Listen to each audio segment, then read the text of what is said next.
우리 작은교회 찾아주신 여러분 진심으로 환영하고 축복합니다. 한 주 잘 보내셨는지 모르겠네요. 우리 따끈한 신상 2020년도 새 달력이 나왔습니다. 계산서 할거예요.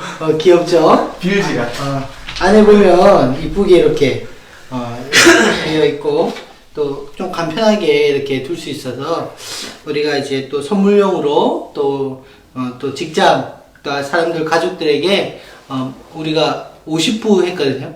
최소 단위가 50부 해가지고 많이 했습니다. 많이 뿌려주시면 감사하겠습니다. 저희도 이제 옆집하고 좀 이렇게 전달해서 좀 알려줬으면 좋겠습니다. 그리고 25일날 크리스마스 날 우리 저녁에 저녁 식사 있습니다. 소박하게 스테이크 썰면서 무슨 적이요? 소박하게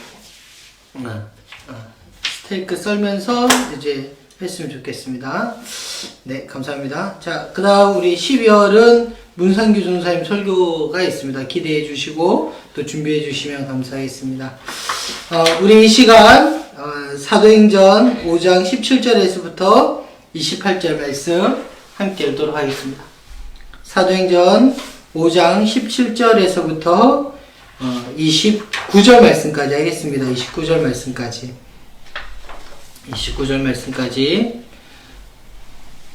네, 다 찾으신 줄 알고 우리 교독하면서 나아가겠습니다. 대제사장과 그와 함께 있는 사람 즉 사두개인의 당파가 그 마음의 시기가 가득하여 일어나서 사도를 잡아다가 옥에 가두었더니 주의 사자가 밤에 옥문을 열고 끌어내어 이르되 가서 성전에 서서 이 생명의 말씀을 다 백성에게 말하라 하매 그들이 듣고 새벽에 성전에 들어가서 가르치더니 대제사장과 그와 함께 있는 사람들이 와서 공회와 이스라엘 족속의 원로들을 다 모으고 사람을 옥에 보내어 사도를 잡아오라 하니 부하들이 가서 옥에 옥에서 사도를 보지 못하고 돌아와 이르되 우리가 보니 옥은 든든하게 잠기고 지키는 사람들이 문에 서 있으되 문을 열고 본즉 그 안에는 한 사람도 없더라 하더니 성전 맡은 자와 제사장들이 이 말을 듣고 의혹하여 이 일이 어찌 될까 하더니 사람이 와서 알리되 보소서 옥에 가두었던 사람들이 성전에 서서 백성을 가르치더이다 하니 성전 맡은 자가 부하들과 같이 가서 그들을 잡아왔으나 강제로 못함은 백성들이 돌로 치까 두려워함이더라. 그들을 끌어다가 공회 앞에 세우니 대제사장이 물어 이르되 우리가 이 이름으로 사람을 가르치지 말라고 언급하였으되 너희가 너희 가르침을 예루살렘에 가득하게 하니 이 사람의 피를 우리에게 돌리고자 함이로다. 베드로와 사도들이 대답하여 이르되 사람보다 하나님께 순종하는 것이 마땅하니라. 아멘. 오늘은 표적과 고난 사이를 거닐다 라는 주제를 가지고 우리 함께 큰 은혜 받길 소망합니다. 어렸을 때부터 교회 생활에서 종종 듣는 예화들이 있는데 신앙의 배교에 대한 이야기를 우린 크게 두 종류의 이야기를 듣습니다. 첫 번째는 6.25 때 공산당이 내려와서 한 마을에 교회 다니는 사람들 다 모아놓고 예수님의 초상화를 밑에 바닥에 두고 밟고 지나가라. 그러면 살려줄 것이고 안 지나가면 막 총을 쏴서 총살 당한다. 그 사람 그 마을에 있는 신앙인들이 다 초상화를 밟고 지나가는데 한 아이가 나타나서 그 예수님의 밟힌 얼굴을 닦으면서 울다가 총살 당했다. 뭐 이런 얘기 혹시 들어보셨나 모르겠네요. 하도 많이 들었어요 저는. 두 번째 이야기는 일제 때 심사참배 대부분의 그리스도인들은 끝내 신사참배를 하게 되고 일부의 그리스도인들은 신앙을 지키다 죽었는데 대부분은 살아야 회개도 하고 살아야서 가족도 주위로 돌볼 수 있으니까 좀만 참고 좀 신사참배하는 거 어떠냐 하면서 배교하였던 것 같습니다. 참 제가 청년 때만 하더라도 이런 이야기가 들려올 때 굳이 신앙 때문에 죽을 것까지 있는가? 좀 나중에 회개하고 나도 좀 밟고 그림 딱 밟고 지나갔다가 울면서 주님 하면 용서해 주실 텐데 굳이 그렇게 더 열심히 신앙생활 하면 될 텐데 그렇게 저렇게까지 지킬까 하면서 여겼던 적이 있었습니다. 근데 성경을 통해서도 마찬가지고 또 신앙의 선배들, 바른 선배들의 이야기도 마찬가지고 그들은 순순히 자신의 삶을, 잠시의 삶을 선택하지 않고 영원한 삶의 소망을 지키면서, 바라보면서 신앙을 지켜나갔습니다. 저는 그런 시련이 올 때마다 당당히 서서 여호와 하나님 앞에 서 있다고 믿고 신앙을 지키는 자리로, 또 그 성숙의 자리로 우리는 전부 다 나아가야 한다라고 저는 믿습니다. 우리는 쉽게 타협하려고 합니다. 그것은 옳고 그름의 시각으로 보지 말아야 된다고 많은 사람들이 이야기합니다. 그것은 옳고 그름의 시각이 아니야 라고 이야기합니다. 그러나 그렇지 않습니다. 순간의 타협으로 다 끝날 것 같지만 그 신앙은 어쩌면 이전부터 조금씩 타협되어졌던 신앙이었을 것이고 그 위협의 순간에서만 타협된 것이 아니라 앞으로도 수많은 시간들 속에서 여전히 그 사람은 타협할 것입니다. 물론 압제자의 고문과 핍박은 두렵습니다. 혹 그 가운데서 죽을 수 있을까봐 겁이 날 것입니다. 그러나 영원한 생명을 얻지 못하는 것이 더 겁나고 더 두렵고 더 걱정되는 그런 성도가 되기를 저는 축복하는 것입니다. 어려운 이야기죠. 목숨을 거는 것이 쉽지는 않습니다. 그러나 우리는 그 자리로 다 나아가야 됩니다. 타협하는 것은 옳지 않다고 저는 생각합니다. 저도 역시 제 삶을 아시는 분들은 주님을 부인해 본 사람이기도 하고 해보지만 결국은 느끼는 것이 그것이 옳은 방법이 아니구나 라는 것입니다. 아나니아 삽비라 사건을 시작으로 교회는 그 안에 하나님의 거룩함을 향한 성품을 경험하고 사람들이 두려워하고 경외함을 가지게 되었습니다. 하나님에게 말이죠. 그러나 우리가 잊지 말아야 할 진리가 있는데 그 거룩을 회복하고 성화를 위해서 노력하고 있는 교회라면 반드시 고난이 찾아오게 된다는 사실입니다. 본문의 종교 지도자들은 예수님을 믿는 사람들이 막 성장하고 자신들이 거부하는 부활에 대해서 이야기하면서 자신이 믿는 하나님이 아닌 그들이 듣기는 전혀 다른 하나님의 이야기, 아니 하나님에게 아들이 있다니, 하나님과 동등된 사람이 있다니 라고 하는 이야기를 들으면서 또 그와 수반되는 표적과 기사들을 통해 백성들의 민심이 막 날로 그들에게 기울자 한편으로는 두려워하면서 오늘 본문의 단어로 질투하면서 시기하면서 그들을 잡아들입니다. 또한 사도들이 여전히 천사들의 도움으로 옥에서 풀려나서 곧바로 성전으로 달려가서 복음을 전하자 성전 맡은 사람들이 그들을 잡으러 왔는데 우리 26절 한번 볼까요? 26절에 이렇게 되었습니다. 우리 한 목소리로 읽겠습니다. 시작. 성전 맡은 자가 부하들과 같이 가서 그들을 잡아왔으니 그대로 못하면 백성들이 돌로 칠까 두려워합니다. 아멘. 경비대장이라고 저번에 한번 이야기 드렸죠. 옥에 가두고 그 사람들을 고문할 수 있는 정권을 가진 사람, 성전 맡은 자가 두려워하였습니다. 하나님을 두려워하는 것이 아니라 백성들을 두려워하는 거죠. 우리가 두려워하는 게 뭘까요? 곰곰이 저는 생각해보면 자신의 집을 가지지 못하는 것, 노후에 대한 두려움, 불확실한 미래, 적은 월급, 또 질병에 대한 두려움 등 여러 가지 두려움들이 우리는 안고 살고 있죠.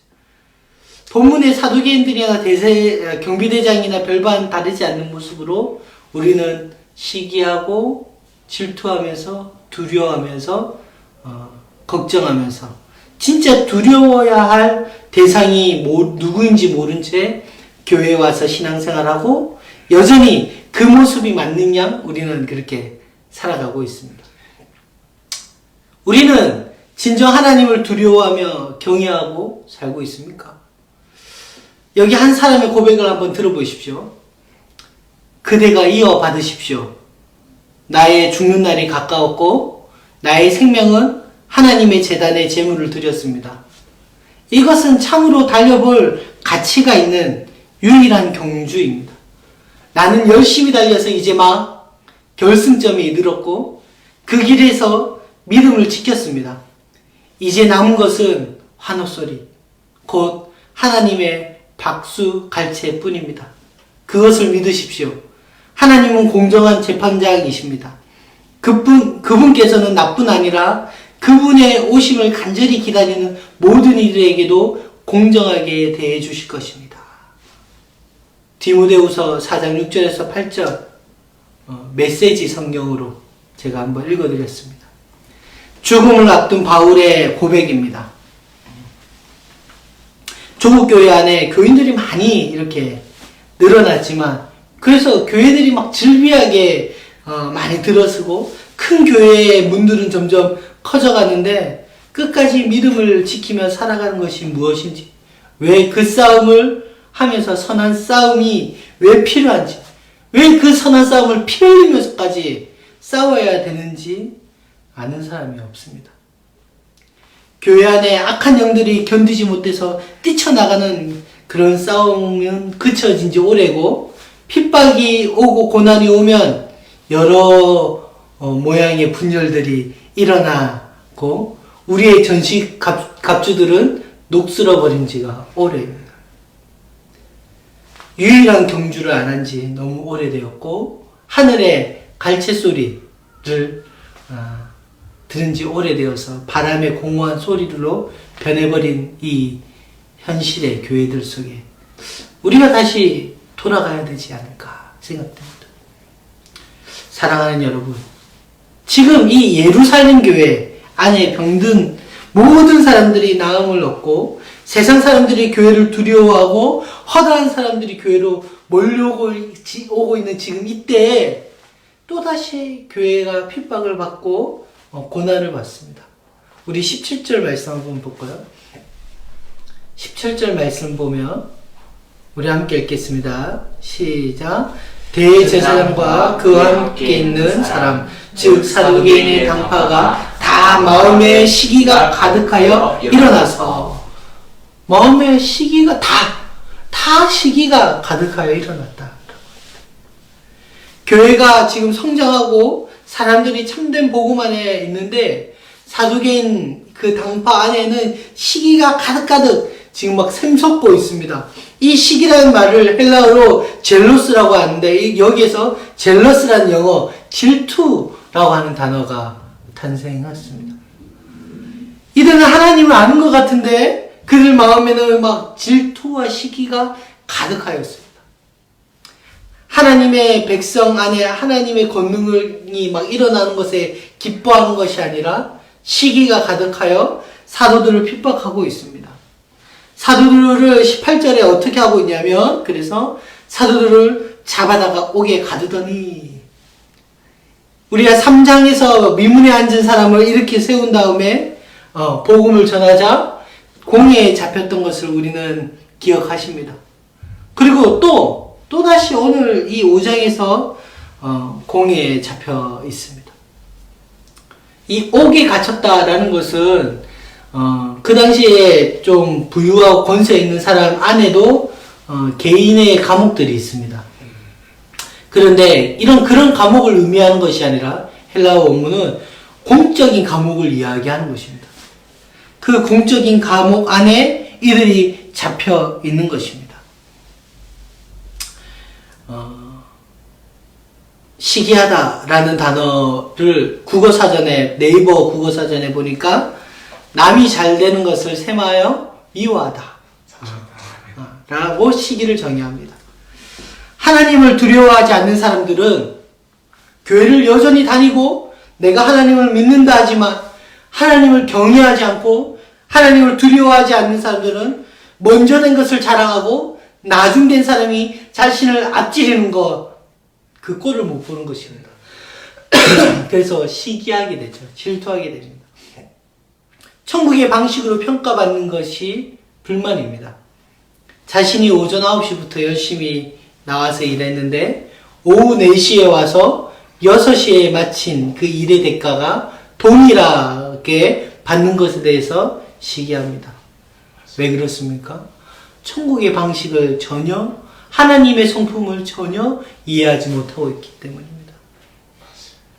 그래서 그 시기함만은 남이 잘 되는 것을 보고 자신도 따라서 소유를 팔아 사도들 발 앞에 두게 되는 것입니다.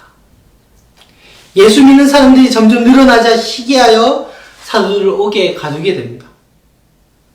우린 그런 어리석은 사람이 되면 안 되겠죠. 시기해서는 안 됩니다. 질투해서는.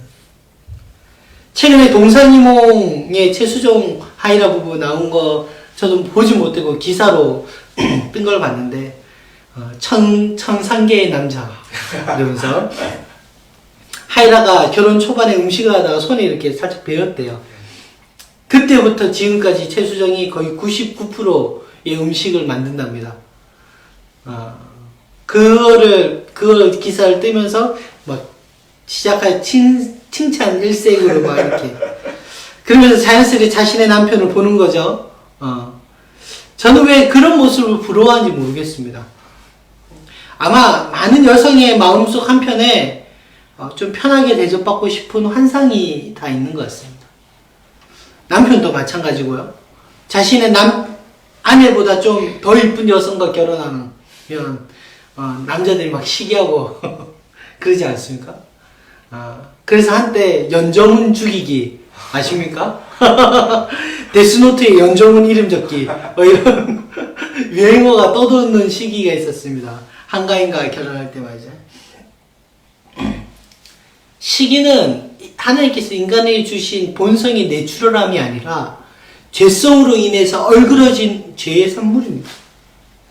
비교하고 질투하기 시작하면 하나님께서 자신에게 주신 감사들이 사라지고 주변을 통해서 자신이 없는 것들에 대해서 눈을 돌리기 시작합니다. 불평하기 시작합니다. 그래서 우리는 하나님의 은혜가 필요한 것입니다. 하나님께서 우리의 눈에 은혜의 비늘이 이렇게 덮여지기를 기도해야 됩니다. 사랑하는 사람끼리 콩깍지가 씌인다고 하잖아요. 분명 저 사람이 좀 못났는데 서로 좋다고 하는 거 보면 콩깍지가 근데 그게 벗겨지지 않기를 소망하는 것이죠. 그게 필요합니다. 우리에게 그 은혜의 비늘이 덮이기를 소망해야 되고 자신에게 없는 것을 찾기보다 자신에게 있는 것으로 나누어주는 그런 신앙인이 되기로 그렇게 자라기를 우리는 기도해야 되는 것입니다. 사도계인들의 마음에 시기가 가득하여서 사도들을 옥에 가두었습니다. 그날 밤 어떤 일이 벌어집니까? 우리 조금 길지만 19절에서 20절 말씀 19절에서 20절 말씀 우리 한 목소리 읽겠습니다. 주의 사자가 밤에 옥문을 열고 끌어내어 이르되 가서 성전에 서서 이 생명의 말씀을 다 백성에게 말하라. 아멘. 아멘. 오늘 우리가 주목해서 보아야 할 부분이 이 부분인데 사도계는 부활에 대해서도 믿지 않지만 천사에 대해서도 믿지 않는 당파였습니다.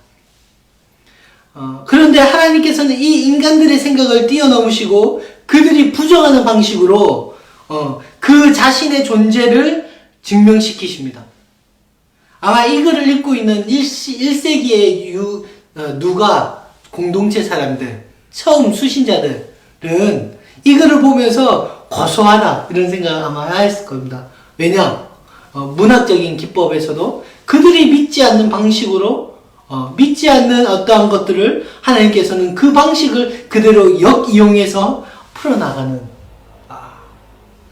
너희들이 믿지 않는 존재를 하나님께서 보내셔서 사도를 구출하는 장면을 통해 이렇게 생각하지 않았겠습니까? 참 재밌다. 고소하다. 그런데 아이러니한 내용이 뒤이어서 나옵니다.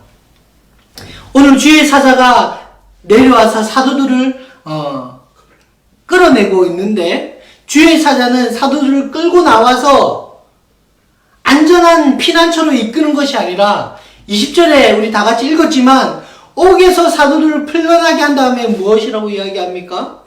백성에게 이 생명의 말씀 전하라. 네, 가서 이 생명의 말씀을 백성에게 다 말하라, 이렇게 이야기하고 있습니다. 분명히 그 옥이라고 하는 부분, 감옥은 단순히 개인이 운영하는 감옥이 아니라 공공에서, 국가에서 운영하는 감옥을 이야기하는 것입니다. 거기에서 빼내왔다고요. 간수들이 1명, 2명이 지키는 것이 아닙니다.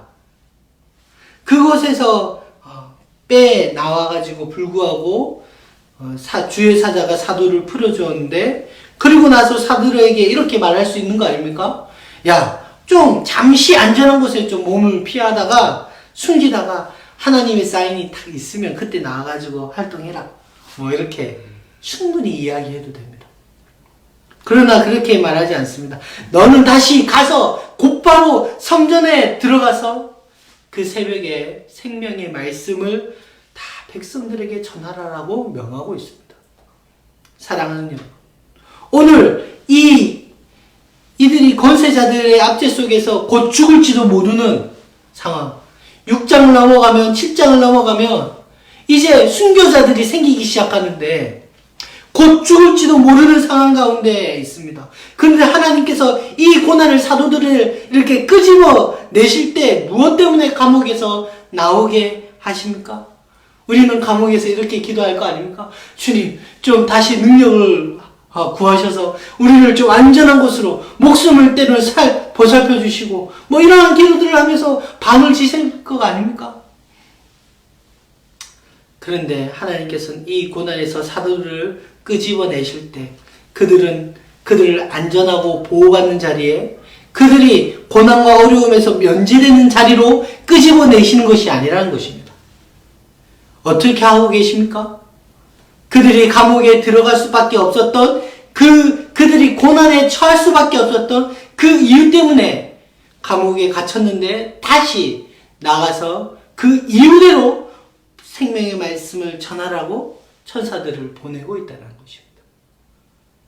이 본문은 우리에게 참 중요한 것을 가르쳐주고 있는 사건입니다. 오늘 우리들은 삶을 살아가면서 어떻게 생각합니까? 고난 가운데 하나님 앞에 많이 기도하고 엎드려서 나아갈 때 어느 날 고난의 어떤 바닥에서부터 빠져나오고 문제가 해결될 즈음 우리들의 대부분의 마음에는 어떤 생각이 듭니까? 이제 좀 됐다.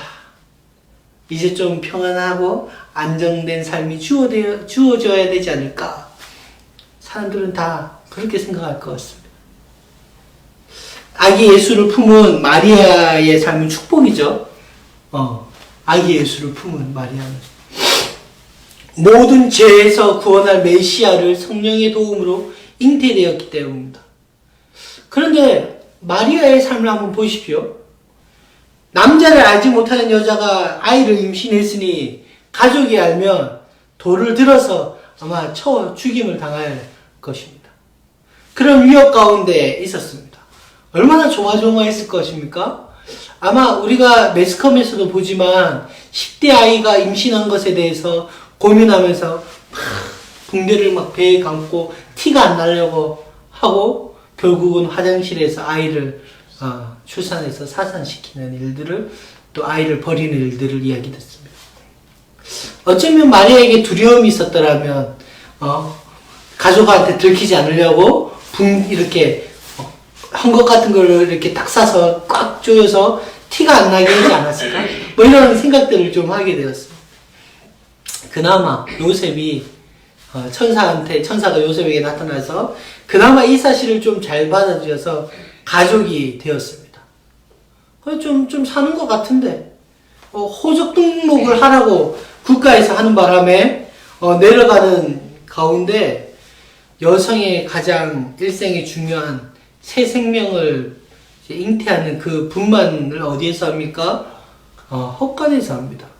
그리고 그 아이를 말 구유에 아무리 깨끗하게 치웠다 하더라도 말 구유의 그 위생적이지 않는 환경 속에서 하게 됩니다. 아마 그냥 일반적으로 생각하기는 또 재밌는 생각은 아마 요셉은 평생 시달려지지 않았을까. 좀 돈 좀 써가지고 어디 좀 좋은데 들어가서 집에서 낫게 해야지 헛간에 낫게 했단 말이죠. 그리고 나서 갑자기 천사가 명령해서 애굽으로 내려가게 됩니다. 이제 애굽에서 좀 털을 좀 닦고 왜냐면 애굽으로 그 당시 아이를 안고 애굽으로 걸어가는 길은 보통 길이 아닙니다. 이스라엘의 남쪽은 광야 길이고 척박한 땅. 그 길을 전해서 애굽으로 가는 길은 녹록치 않습니다. 그래서 우여곡절 끝에 애굽의 당도에서 자리를 잡아가고 있는데 또 나타나셔서 이제 좀 목수지 배워가지고 좀 입에 풀칠도 하고 이제 좀 살만한데 갑자기 또 나타나셔가지고 다시 이스라엘로 돌아가라 라고 합니다. 무슨 삶의 여정이 이렇습니까? 이유는 단 하나입니다. 아기 예수 때문에 그렇습니다. 우리는 이제 예수를 믿으면 물론 어려움이 오겠지만 기도하면 다 해결되고 내가 생각하는 좋은 길로 인도할 거라고 생각하고 그 생각을 가지고 신앙생활을 하게 됩니다. 그렇지 않습니까? 이쯤 하면 된다고 생각하지 않습니까? 오늘 본문은 우리에게 무엇을 가르쳐 주고 있습니까? 하나님의 도우심이 감옥에 갇힌 사도들에게 임하고 있습니다. 이게 그냥 되는 게 아닙니다. 기적이 아니면 설명되지 않는 일을 지금 하고 있는 거고 경험되고 있습니다. 우리가 기적을 경험하면 뭘 기대합니까? 와, 기적이 일어나면 이제 다 끝났어. 이렇게 기대하지 않습니까? 그런데 하나님의 도우심으로 이 빼어진 이 사도들은 그들에게 맡긴 하나님께서 원래 맡겨주신 일들을 계속 할 수 있도록 바로 그 일 때문에 고난을 연속적으로 받지만 그 고난에서부터 건진받은 이유와 목적은 그 고난을 다시 만나지 않도록 하는 것이 아니라 다시 그 고난 속으로 들어갔던 이유를 계속 할 수 있도록 하나님께서 힘주시고 기적을 베풀어 주시는 것입니다. 하나님께서는 그의 자녀들이 힘들고 고난이 몰려오고 지금 좌절과 실패를 경험하고 시리에 빠져 있을 때마다 지키시고 보호하시는데 1차적인 목적이 있는 것이 아니라 아무리 온 천지에 사람들이 고난과 아픔들이 달려올지라도 하나님의 일을 막으라 할지라도 절대로 하나님의 일이 방해되고 있지 않음을 알려주고 있는 것입니다. 우리는 자꾸 이렇게 말합니다. 주님, 이 정도면 좀 기도 좀 들어주셔야 되는 거 아닙니까? 저도 고생할 만큼 했습니다. 남들 보니까 다 평탄하게 그렇게 생활하고 있는데 왜 저는 고비를 넘어가면 또 고비가 생기고 이쯤 하면 됐다 싶으면 또 고비가 오고 좌로 우로 왔다가 이제 지칩니다. 사실 이게 정상 아닙니까? 이렇게 고백하는 게 우리의 마음입니다. 그런데 오늘 본문을 통해서 우리 주님께서 무엇이라고 말씀하십니까? 너희들이 가야 할 지점이 있고 아직 너희들이 해야 할 일이 있고 고난이 오는 것을 걱정하지 말고 고난 없는 삶을 추구하지 말고 오직 고난이 오나 안 오나 그것에 관심 두지 말고 이제 주님이 너희에게 맡겨주신 일을 성실하게 감당하는 것을 사모하면서 끝날까지 자기의 죽는 날까지 살아갈 것이 그것이 너희들이 가질 관심이라는 것을 우리에게 알려주는 것입니다. 항상 드리는 얘기지만 저희 가정은 1월 1일이 되면 제일 먼저 드리는 기도와 관심은 올 한 해 그냥 평탄하게 지나가는 것입니다. 매년 삶의 어려움과 고민들이 너무 많이 찾아와서 올 한 해는 무사히 아무 일 없이 그냥 순탄하게 지나가기를 저희는 항상 기도하지만 항상 그렇게 되지 않습니다. 항상 많은 고민과 결심들의 순간들이 찾아옵니다. 사랑하는 여러분, 오늘날 진짜 주님께서 원하시는 것이 무엇입니까? 세상 사람들이 원하는 방식들을 사랑하면서 잘 사는 것입니까? 주님은 그리스도인들에게 그리스도인답게 살기를 요구하는 것입니다. 오늘 이 사도를 찾는 감옥에서 끄집어내다가 또다시 지금까지 했던 일들을 계속하라라고 명령을 주니까 사도들이 지금 뭐 어떻게 하고 있습니까? 우리 21절에 보면 이렇게 되어 있습니다. 그들이 듣고 새벽에 성전에 들어가서 가르치더니, 저를 감동시킨 단어가 바로 그들이 듣고 새벽에 성전에 들어가서 가르치더니. 어지간해서 이렇게 말할 수 있지 않습니까? 감옥에 갇혀서 춥고, 지금 뭐 감옥 안 가봤지만, 그래도 이때보단 좋지 않습니까? 돌로 이렇게 쌓여진 곳에서 막 오도오도 춥고, 막 감기 기운도 나고, 이제 잠도 좀 모자라고 막 아픈 몸 이끌고 막 왔는데, 주님, 아침에 좀 잠 좀 자고, 좀 먹고, 좀 추스린 다음에, 주님 나가겠습니다. 그때도 늦지 않습니까? 그때 되면 한 오후 한 3, 4시쯤 나가도 되지 않습니까? 얼마든지 그렇게 말할 수 있습니다. 주님, 내가 지금 안 한다는 게 아니라, 반드시 할 텐데, 지금 나가면 보던 눈들도 있고, 또 잡힐 게 뻔한데, 기름에, 불에 기름 끼듯이, 그런 상황 만들지 말고, 좀 잠잠해지면, 한 며칠 좀 있다가, 숨어 있다가, 그때 좀 나가겠습니다. 그렇게 해도 얼마든지 할 수 있을 텐데, 오늘 사도들이 보이는 행동은 새벽에 그 말씀을 듣자마자 다시 나가고 있습니다. 사랑하는 여러분, 주님께서 성도들에게 가장 원하는 것이 무엇입니까? 주님은 여러분들이 하나님을 위해서 막 몸을 불사지르는, 막 내어주기를 막 좋아하는 것, 그런 것보다 하나님께서 더 좋아하는 것은 밝히 드러난 말씀에 순종하는 것입니다. 얼마만큼 말입니까? 바로 말씀이 떨어지자마자 바로 사도들이 보여준 것처럼 이른 새벽에 바로 말씀이 분별되자마자 나가서 순종하는 일입니다.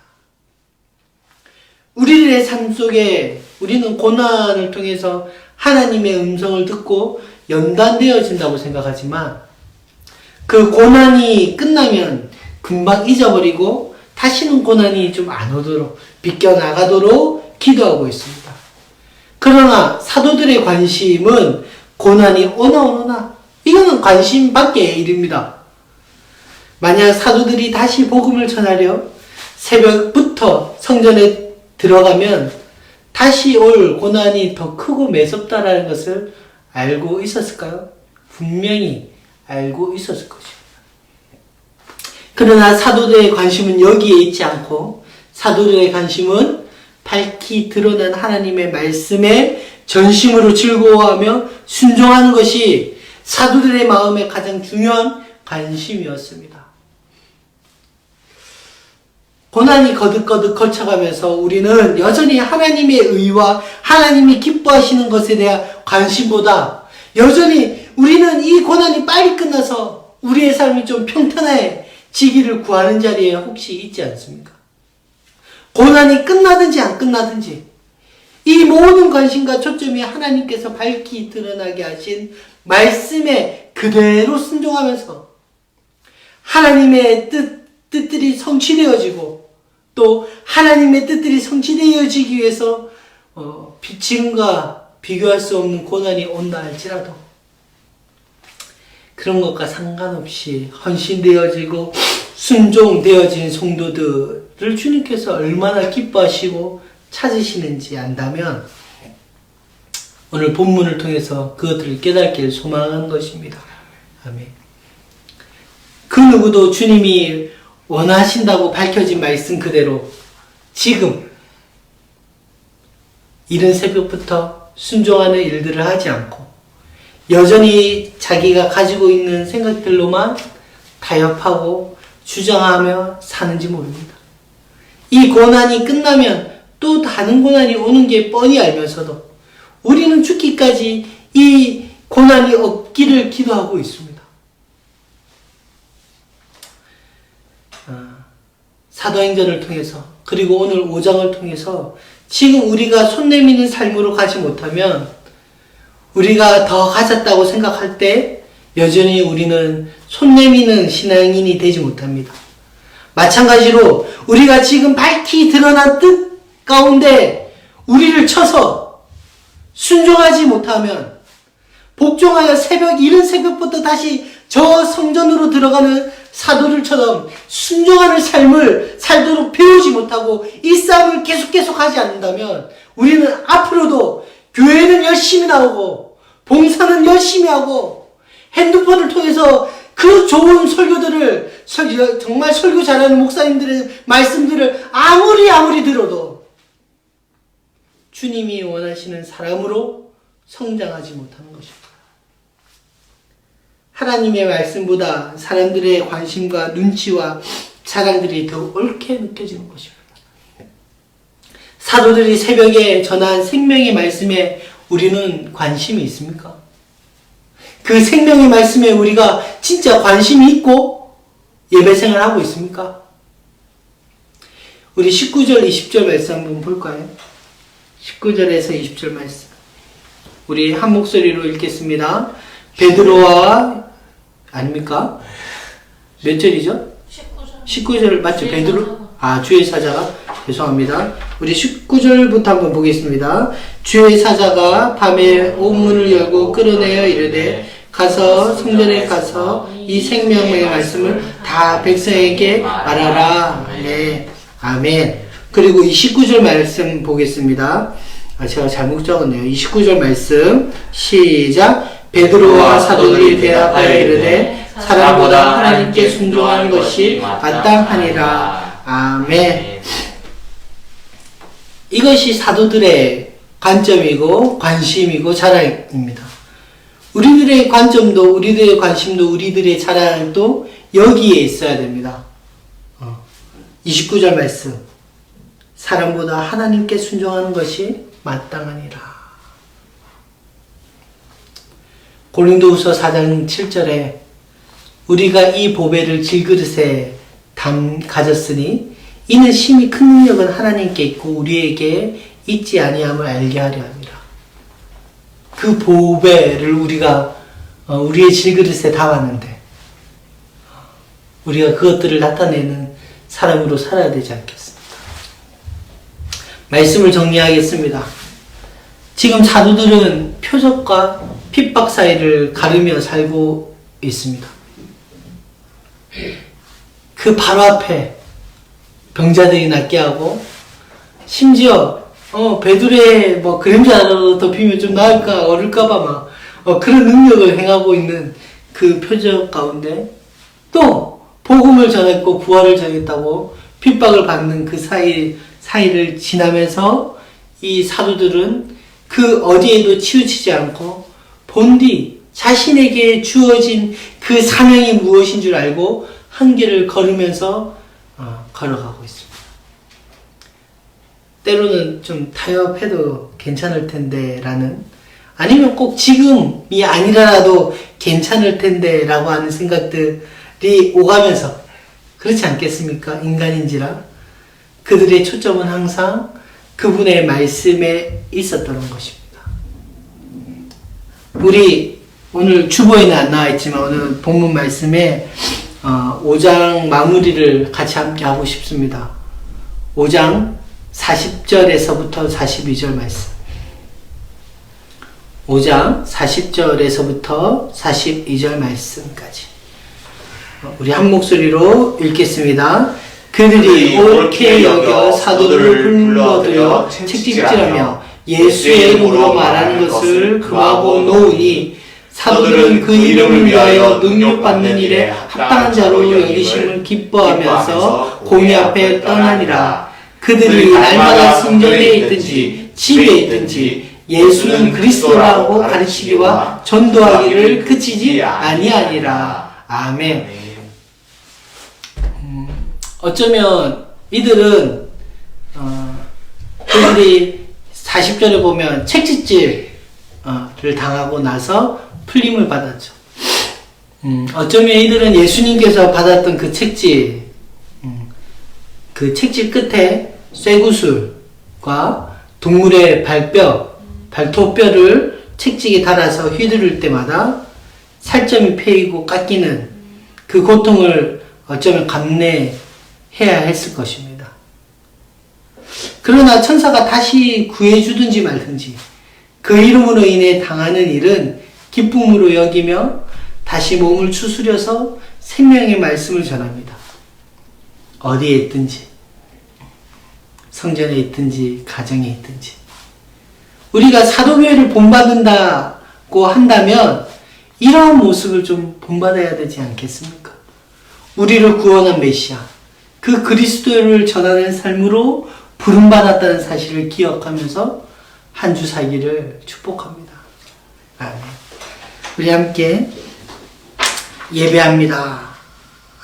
우리 찬송하면서 하나님, 내가 항상 주님을 예배하면서 주님을 높여드리면서 주님을 증거하는 사람으로 살게 하여 주옵소서. 우리는 이런 생각 많이 합니다. 주님, 꼭 지금이면 아니지 않습니까? 좀 이따가 해도 되지 않겠습니까? 주님, 목숨 거는 상황에서 내가 좀 목숨 좀 살다가 나중에 회개하고 또 하면 되지 않겠습니까? 그러나 성경은 말합니다. 밝혀진 말씀에 즉시 순종하라고 말이죠. 우리가 그 마음을 가지고 오늘 말씀 주신 은혜를 기억하면서 우리 함께 찬송하며 나가겠습니다. 완전하신 나의 주, 그의 길로 날 인도하소서. 행하신 모든 일 주님의 영광 다 경배합니다.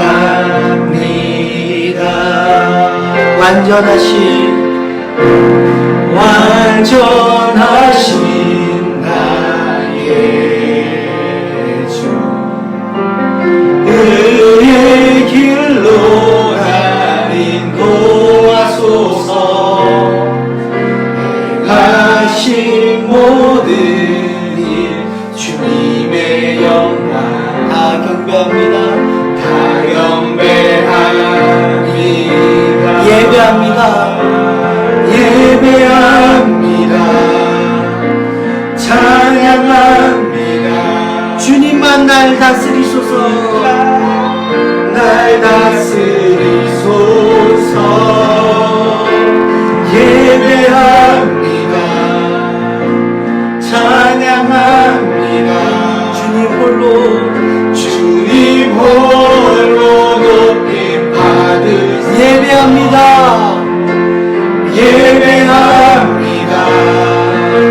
찬양합니다. 주님만 날 다스리소서. 예배합니다. 찬양합니다. 주님 홀로 높임 받으소서. 우리 시간 말씀을 붙들고 주님께서 가르쳐 주시고 밝히 드러난 그 말씀, 주님 내가 순종하며 살아가겠습니다라고 우리 결단하면서 함께 기도하며 나가겠습니다. 하나님 아버지, 오늘 말씀을 통해서 한 주 붙들며 살아가길 소망합니다. 아버지, 여전히 말씀을 듣고 돌아가는 사람들이 많지만 그 말씀에 씨름하며 하나님께서 이 새벽에 즉시로 돌아가서 말씀을 증거하라라고 하는 그 음성에 우리는 주님 좀만 있다가 가겠습니다. 주님 나는 좀만 있다가 가겠습니다. 좀 몸 좀 회복하고 가겠습니다 라고 이야기하고 있지 않습니까? 때로는 그런 시간들이 필요하지만 천사가 말씀하기를 즉시로 가서 말씀을 증거하라고 말씀이 밝혀질 때마다 주님, 우리가 우리의 아픈 몸과 우리의 연약한 몸과 우리의 연약한 환경들을 이끌고 다시 나아가게 하여 주옵소서. 그럴 때마다 그 연약함을 들어서 쓰시는 주님, 우리에게 약한 가운데 들어 쓰시는 주님, 주님 우리의 가난을 가지고 들어 쓰시는 주님, 우리의 정말로 하나님의 우리의 인간의 능력으로는 보잘것없지만 그것을 하나님께서 강하게 쓰시는 주님, 하나님 우리가 주님을 믿습니다. 우리의 삶이 그렇게 되길 소망합니다. 우리가 그렇게 하나님의 말씀 앞에 순종하는 삶으로 좀 나아가야 되지 않겠습니까? 우리가 언제까지 정말 이 고난이 피해지기만을 원하며 살겠습니까? 주님, 이 고난 가운데서도 담대할 수 있는 능력과 힘을 주옵소서. 이 고난 가운데서도 주의 이름을 증거할 수 있는 그런 삶 되게 하여 주옵소서. 오직 주의 능력 가운데 있게 하여 주옵소서. 주의 말씀으로 더불어서 살아가게 도와주옵소서. 오직 하나님 앞에 나갑니다. 오직 주님을 증거하며 나아갑니다. 오직 주님과 함께 나아갑니다. 아버지,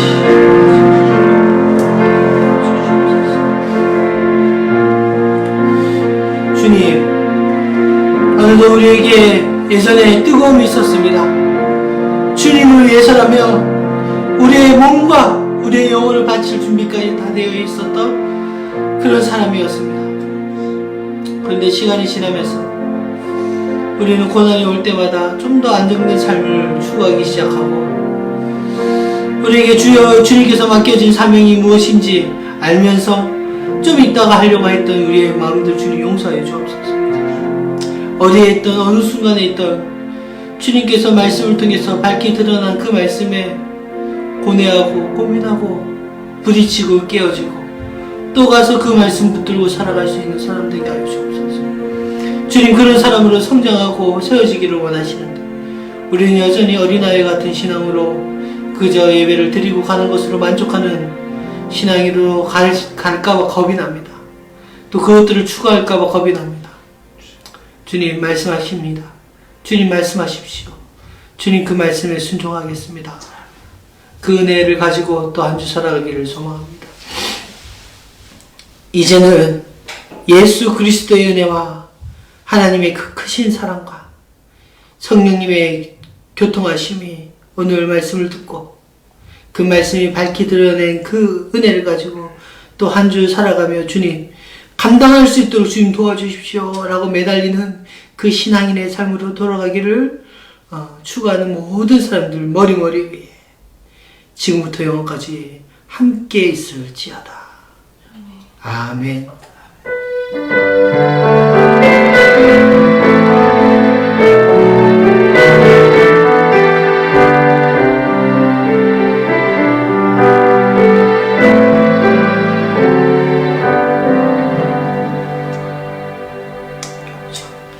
감사합니다.